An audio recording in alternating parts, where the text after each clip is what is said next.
শিক্ষা ব্যবস্থায় শিক্ষা কমিশন গঠন করে ইসলাম বিরোধী কোনো ধারা বাংলাদেশের আইনে সংযোজন হলে কারবালায় পরিণত হবে বলে হুমকি দিয়েছেন বাংলাদেশের খেলাফত মজলিসের মহাসচিব মোহাম্মদ মামুনুল হক।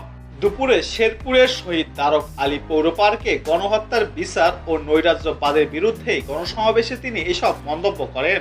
মামুনুল হক বলেন, ইসলামী বিরোধী কোনো ধারা বাংলাদেশের আইনে সংযোজন করা হলে শাপলা চত্বর কারবালায় পরিণত হবে। কোনো অজুহাতে স্বৈরাচার হাসিনা ও তার দোসরদের পুনর্বাসন করার চেষ্টা বাংলাদেশের মানুষ বরদাস্ত করবে না, হুঁশিয়ারি দেন তিনি। খেলাফত মজলিসের মহাসচিব বলেন, বাংলাদেশের শিক্ষা ব্যবস্থায় ইসলাম নির্মূল করায় স্বৈরাচারী হাসিনার এজেন্ডা বাংলাদেশে আর চলবে না। একই সঙ্গে বর্তমান শিক্ষা কমিশন বাতিল করে নতুন করে গঠন করার দাবি করেছেন মোহাম্মদ মামুনুল হক। সেই সাথে তিনি আরো বলেন, ইসলাম বিরোধী আর কোনো কাজ বাংলাদেশে হতে দেওয়া যাবে না।